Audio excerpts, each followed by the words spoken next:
The United Nations Office of Drugs and Crime use this definition for prevention. The primary objective: to help people, particularly the young, avoid or delay initiation of use, or if they've started already, to avoid it to develop into a disorder. The general aim, much broader, it is the healthy and safe development of children and youth to realise their talents and potentials, becoming contributing members of their community and society. Excellent goal. In fact, we reflect that. Effective interventions in drug prevention. You can see by this particular imagery here of what's really, really important in the primary prevention and resiliency building space. We have an all of community involvement, not just the demographic. We have peer-to-peer involvement, we have diversion, we have life skills focused. It's got to be evidence-based, of course, and it's got to be contextualised for the particular demographic you're working with. Now, we here at the Delgado Institute have a focus very similar, have had so for over 150 years. Our primary objective is demand reduction and primary prevention. To promote and resource young people and families to embrace and sustain best evidence-based practice of abstinence from drug use. The general aim is to build socio-emotional resilience into the child and its immediate socialisation framework, to create both awareness and empowerment to enable the emerging adult to maximise their potential that only a substance-free life can provide. As human beings, we are remarkable, created, interactive, interdependent and complex units. We are neither a blueprint nor a lump of clay. We are in essence a recipe, as all the evidence in the epigenetic framework now suggests. It is this recipe which includes coded and codable information, beliefs, values, models, experiences, impulses, urges, stimulations, the motivators for the decisions, actions and activities that then in turn inform this recipe, measure and mix. Building resilience is about enabling and empowering good and healthy motivators and also recalibrating the poor motivators in the individual. Now, prevention should be our priority, particularly for the children, the most vulnerable amongst us. Any law or measure that is going to be put in place must be put through the following three matrices if we are going to be a just and caring society. These three are best practice government, best practice disease management, and best practice for children's well-being. In other words, we're going to introduce or change or develop a drug policy. The first filter we should put it through is whether it's going to fit within the good government practice.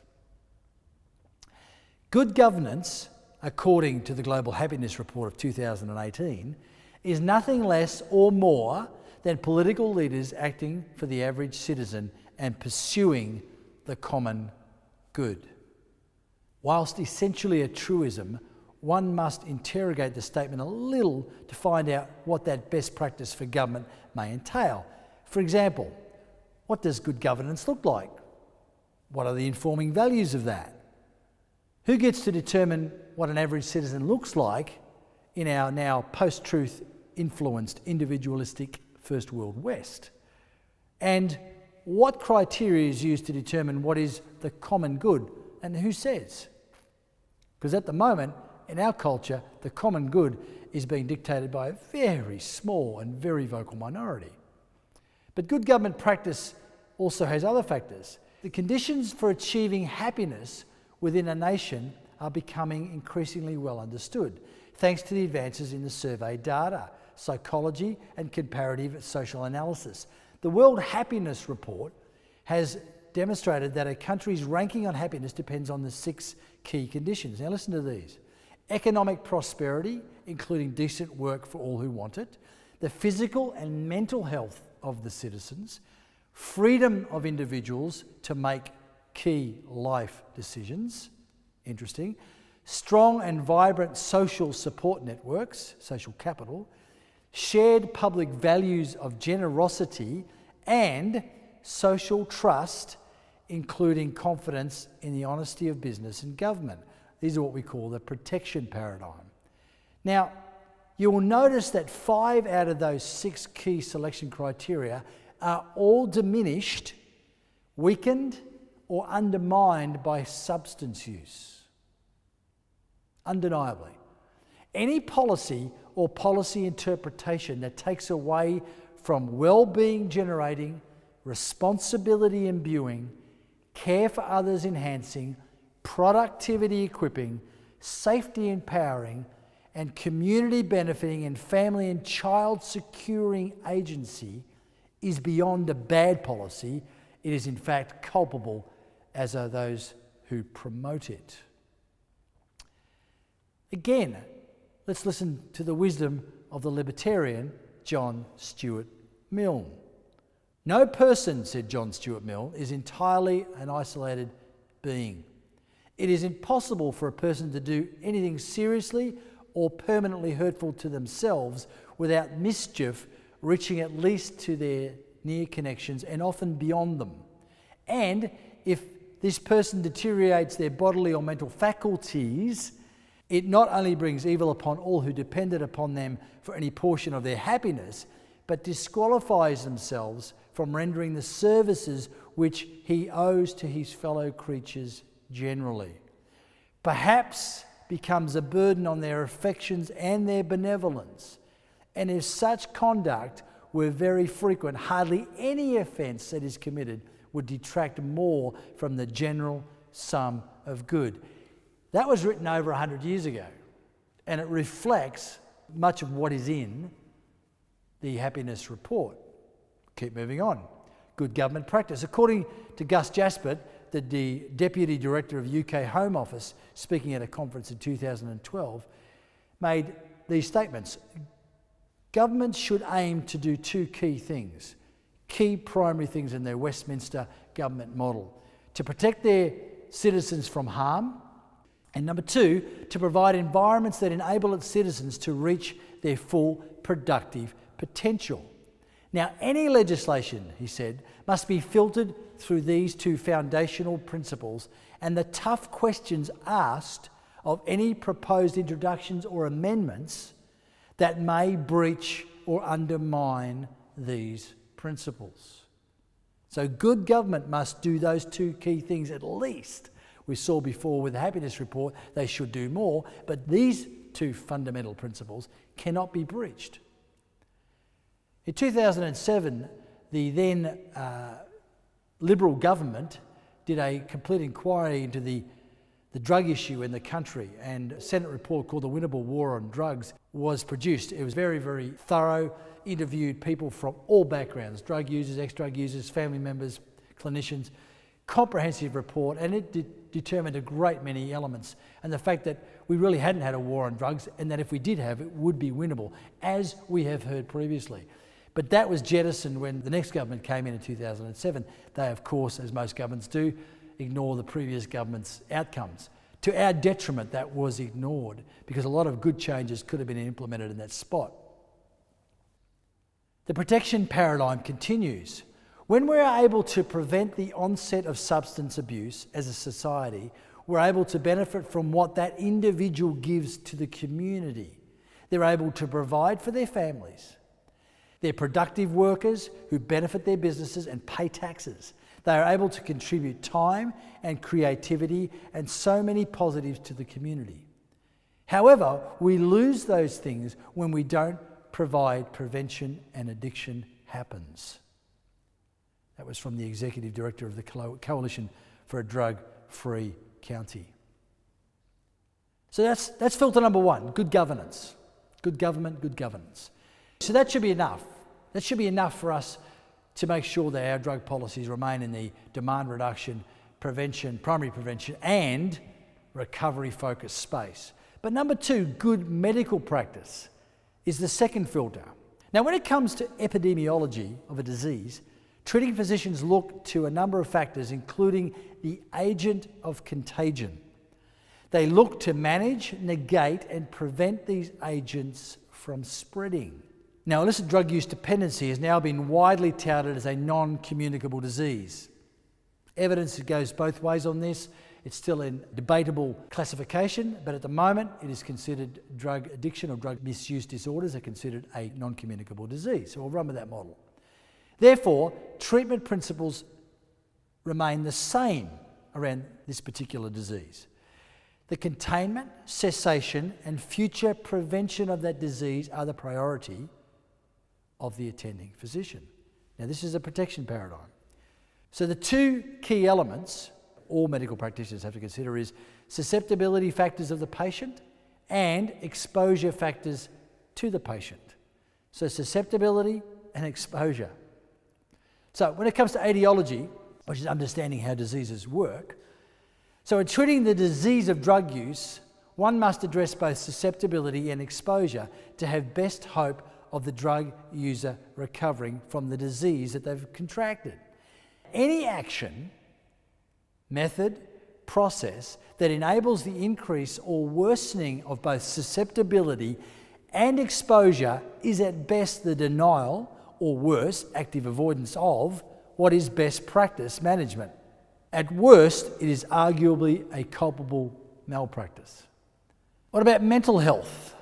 Now again, quoting from the Global Happiness Report of 2018, mental illness is one of the main causes of unhappiness in the world. It produces nearly as much of the misery that exists as poverty does, and more than is caused by physical illness. Treating it should be a top priority for every government, as should the promotion of good mental health. Mental health issues and mental health illness is a major block on the economy. Treating it would save billions of dollars. It is the main illness amongst people of working age.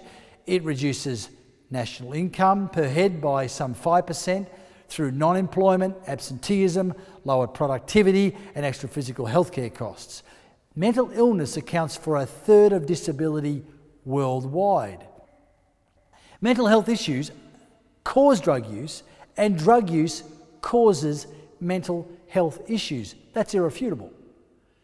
Now, regardless of where it commences, it is both governments and healthcare architects that must answer these questions. What policy or practice would lead to greater engagement in drug use?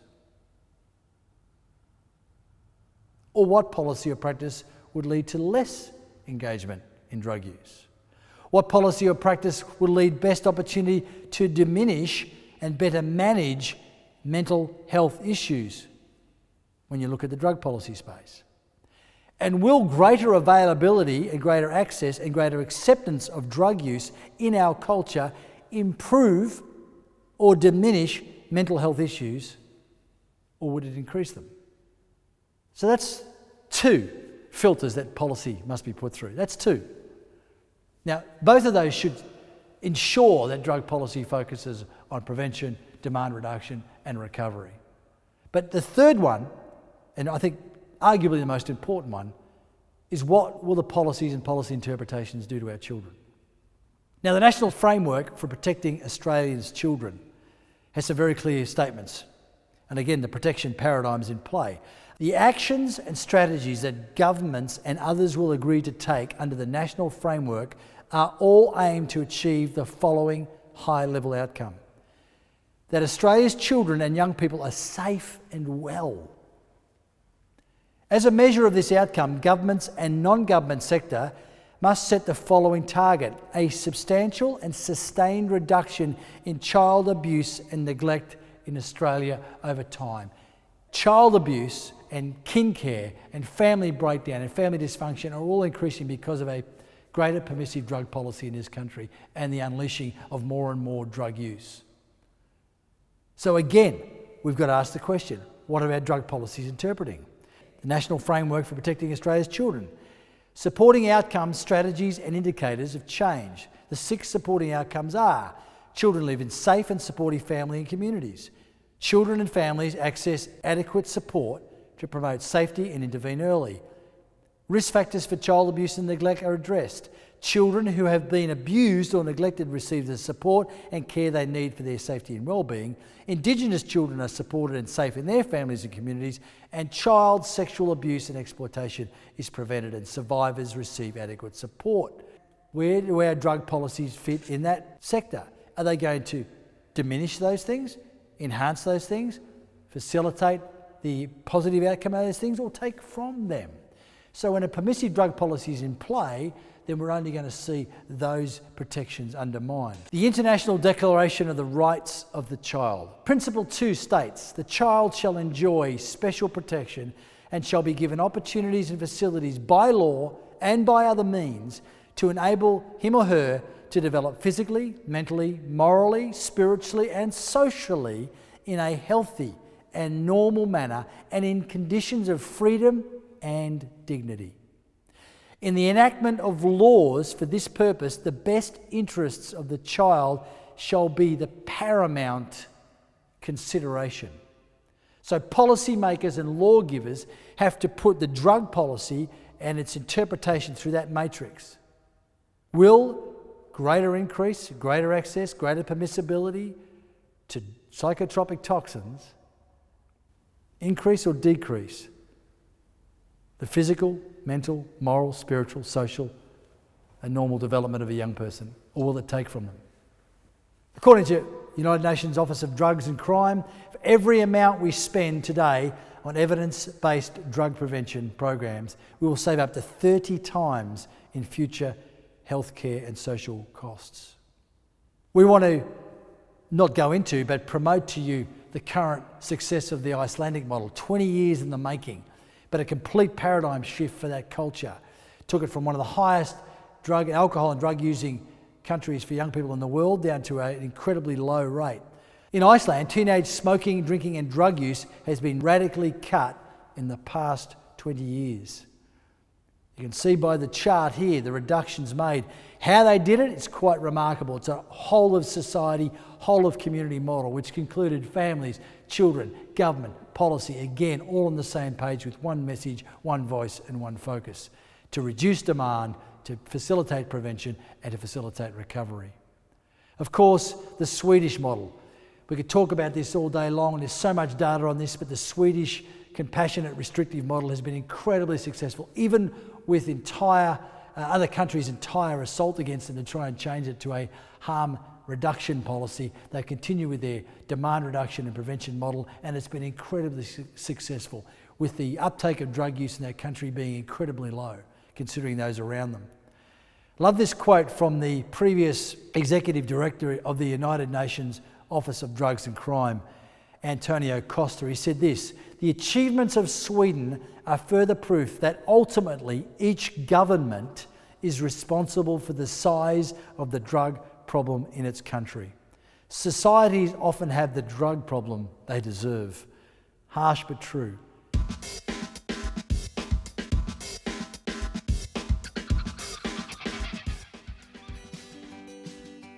Today we're making a classic recipe for cocaine. Let's begin by chopping up some rainforest so we can grow our coca. I find using a chainsaw is the easiest way to get rid of the trees. Some of them are actually 1,000 years old, but it will take me just a few minutes to hack them down and destroy the local habitat. For every kilogram of cocaine, I've found you need to destroy about an acre of rainforest. Next, we convert our coca to cocaine by marinating in paraffin and caustic lime. It's good kitchen practice to keep things clean and tidy, but we'll make an exception here by using a makeshift lab. When these chemicals dissolve into the water supply, they will poison villagers and animals for miles around. Now add a huge dollop of violence to protect our interests. Many more villagers and farmers will be caught up in the conflict, so let's add them to our mix. I like to give them a really good beating. We are ready to turn it into cocaine hydrochloride.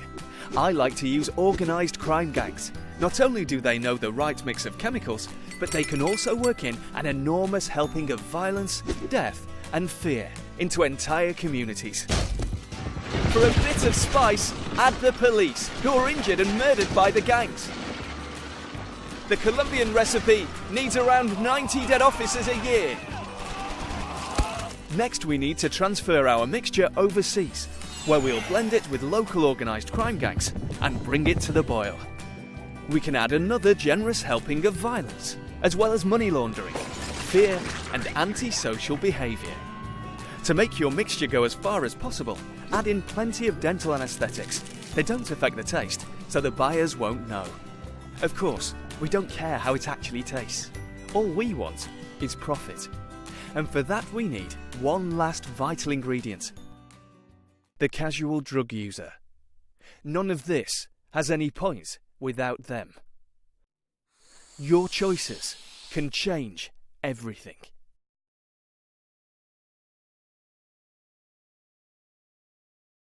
This was a great article written by CNN reporter Don Winslow. Just to give you a bit of an excerpt. And again, he's challenging the issues that many people are not talking about, and they should be talking about. It's reducing demand. That is a key issue here. I'm not just blaming prohibition. Addiction is one thing, but recreational drug users in this country have to take responsibility for what they do. It always boggles my mind that people will be so particular about buying fair trade coffee or free-range chicken, but will think nothing of doing coke or weed that was transported or grown by slave labour, forced to work in the fields by the cartels, women who are often raped and tortured and turned to prostitution. I don't want to harsh your high, the journalist says, but consider the probability that your buzz, and that's all it is, comes to you with blood all over it from a sadistic cartel. Again, he's calling out the user, as we saw in that clip previously about how to make cocaine. He's calling out the user. If you, the cashed up, middle class, disposable income buzz seeker, chose to put your attention to something else other than self-gratification, this would all go away. This would all go away. No demand, no supply. It is that simple. Just harking back to a comment that Eleni made in her presentation on the history of the drug war issue. The quote from Samuel, Drugging a Nation, the story of China and opium. He said this, and I want you to get this again. So long as any commodity remains in the currents of trade, the law of trade must reign. That's why tobacco works so hard to keep it in. That's why alcohol's working so hard to keep their product in the trade market. It is difficult to get a commodity into these currents, but once you have got the commodity in, you will find it next to impossible to get it out. And that's what the weed promoting, ecstasy promoting, meth promoting, opiate promoting lobby groups want to do. They want to get it into the market because it becomes very difficult to retract, as we've seen with alcohol. Even the success of prohibition in America saw it repealed because, again, it was a long-standing, socially acceptable drug. And that's what the pro-drug lobby want with cannabis and other substances, to get them in the mainstream and get them into the economies. We're about to look at an excerpt of a presentation that journalist Peter Hitchens did in Melbourne some years ago to promote his book about the war of drugs that we basically didn't have. Listen to what he's saying about the cognitive dissonance and the hypocrisy and the utter disgrace it is that the demand for drugs that's driving so much damage to the world is coming from middle class people seeking just to get a buzz or a high.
The Delgado Institute and many affiliates have been pushing this agenda for well over 150 years. The need to reduce demand as well as supply and to facilitate recovery from the tyranny of addiction is absolutely imperative for the well-being of all of our society. I agree with Peter Hitchens. I think it's time we had a war on demand, a serious war on demand, and stop this cognitive dissonance, stop this hypocrisy in this drug policy space and bring about real change. I want to leave you with one final quote from Dr. Bertha Madras, who's the professor of addiction psychiatry at Harvard Medical School and one of the world's leaders in prevention education. She said this: "Why do nations schedule drugs as illegal? Nations schedule psychoactive drugs because we revere this 3-pound organ, our brain, differently than any other part of our body. It is the repository of our humanity. It is the place that enables us to write poetry and to do theatre, to conjure up calculus and send rockets to Pluto 3 billion miles away, and to create iPhones and 3D computer printing. And that is the magnificence of the human brain. Drugs can influence the brain adversely. So this is not a war on drugs. This is a defence of our brains, the ultimate source of our humanity."